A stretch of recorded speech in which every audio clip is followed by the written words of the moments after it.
Hey, welcome back to the channel, or welcome if it's your first time visiting.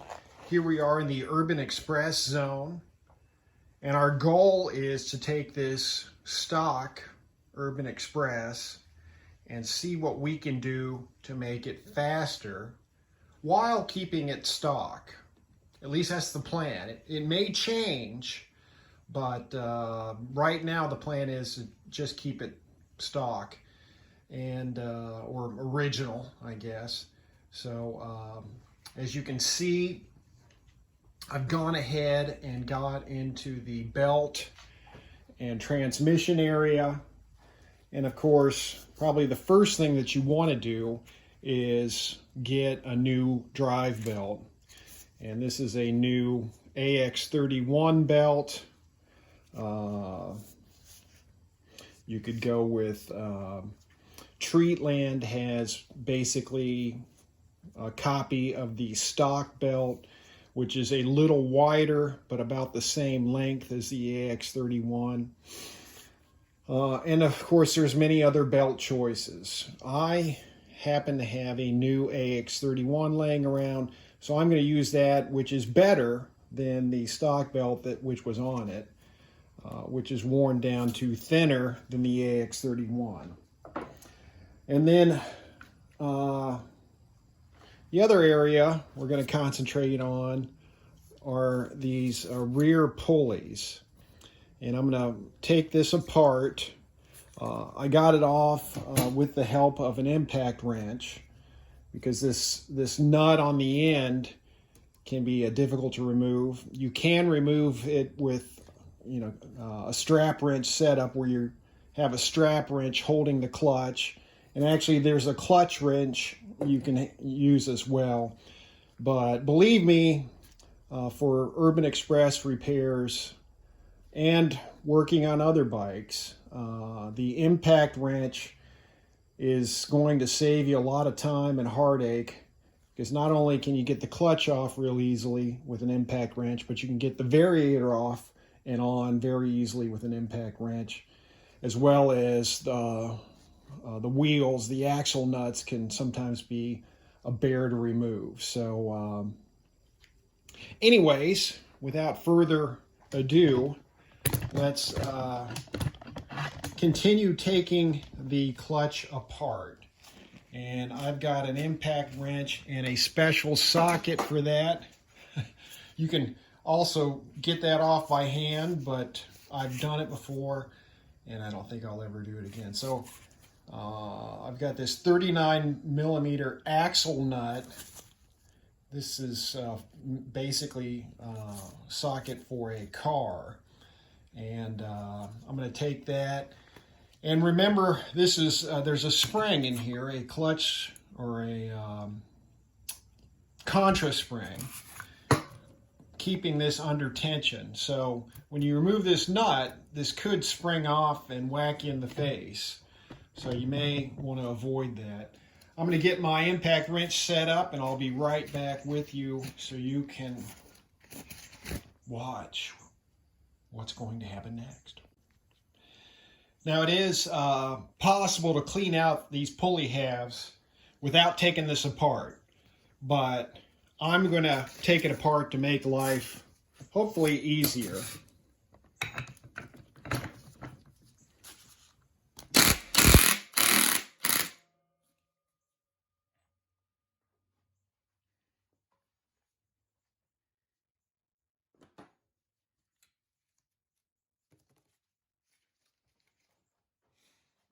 I'll show you my little trick.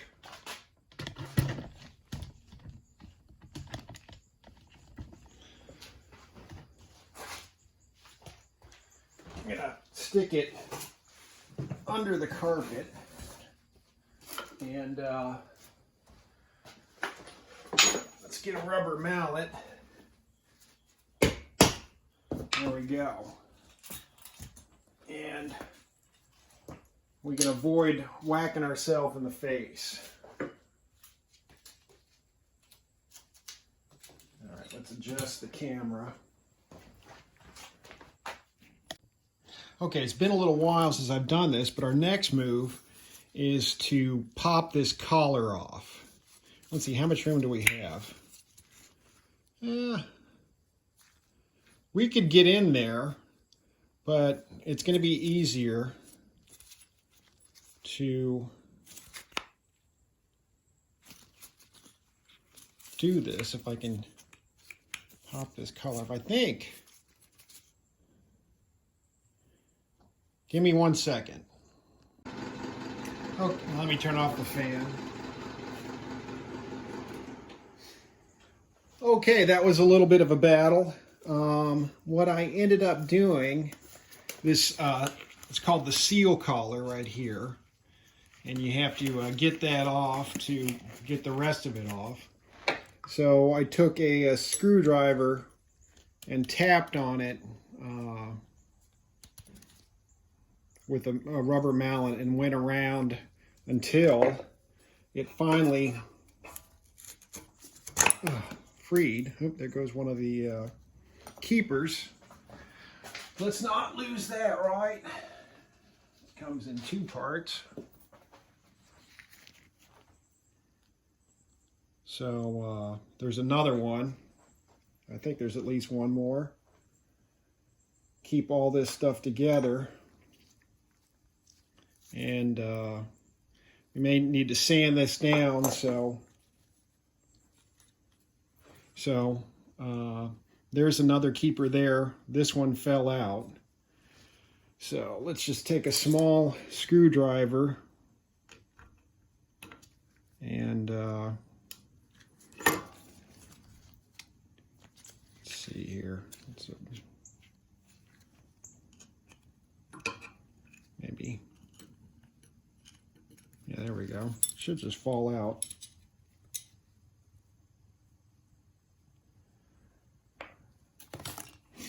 There. And now,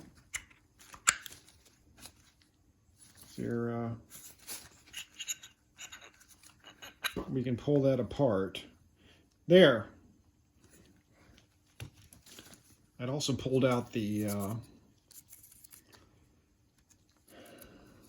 circlip, C-clip, whatever circlip it is, right? But that just keeps the bearing in. So anyways, let's get some lights.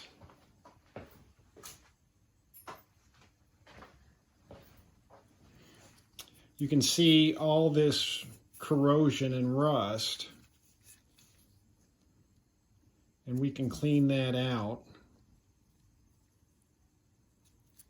Let's look at the other side. This is rough here, rough there. So we can sand all this down and get more efficient and smooth belt travel. Let me think, up, down. So it's, you don't want anything preventing the belt from going down. And I'm just going to try sandpaper at first. We may have to resort to other methods, but I'm going to just see if I can sand it down, and I'll report back to you what grit I use and how well it worked. So, right back. All right, I've sped this up so you don't have to sit through the boring sanding part of this project. Plus, you can see the results a lot faster. And on this particular pulley, we've got some pitting from the corrosion, and I don't think I'm going to be able to hand sand this out. I could go with a belt sander. Problem there is I don't want to take off too much material in one spot and have it uneven, and I guess there's a risk of doing that with hand sanding as well. But I'll give it an effort here, and I'm going to sand all 4 of these pulley halves. Here's my microphone. Sensitivity 2 grade here. I've gone ahead and I took off the variator there, and I'm going to sand that up. Worst case scenario, we'll run it after I've hand sanded all these things and see if I notice a difference. I think my top speed before was about 27, 28 miles an hour. And of course there are other things that I plan on doing besides just sanding these pulley halves to make this thing go a little bit faster, because I should be able to get it up to, I don't know, 33, 34 miles an hour in pretty much stock form, and that might be acceptable. And it looks like I've slowed it back down here. But we'll put this all back together and run it. I will, as I talk about later, I have a machinist who owes me a favor, and I'm thinking about sending these things out to the machinist if I'm not happy with the final hand sanding job, and seeing if he can turn them down, or whatever it's called, to remove as much of the imperfection as possible without getting the metal too thin. And here we are back again, I think at fast speed. We're going to go at the other half, well, at the variator anyways. And I'm also looking into the mini lathes. I have to measure these parts, but from what I've researched, the mini lathes can only handle parts that are 3.5 to 4 inches in diameter, and we're coming pretty close to that, if not past it, on these parts. It'd be nice to be able to put these things on a lathe and turn them down yourself, rather than get a third party involved and getting the parts to him and getting the parts back. And if you can do it in your own garage or workshop, that's always best, right? So I'll look into that and find out, and you're going to hear about it again here shortly. I've got a machinist who owes me a favor. I'm going to have him, whatever it's called, turn this down to try to get as much of the corrosion off as possible and smooth all this stuff out. So I'm going to give him the rear pulley, do both of those. I'm going to give him the variator, even though, well, I could probably just sand that a little more, but I'm definitely going to give him this other half of the front pulley and have him get all that out, or at least see if he'll do it for me. I think he will.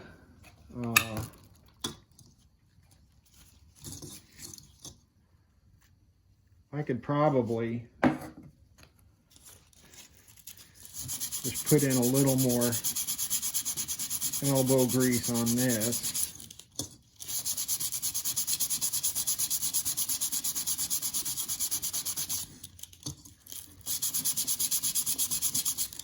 And make it sufficient.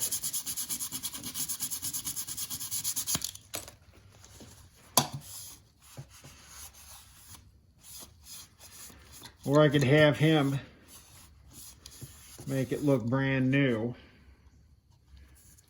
Still a lot better than what we had. So let me get back to you.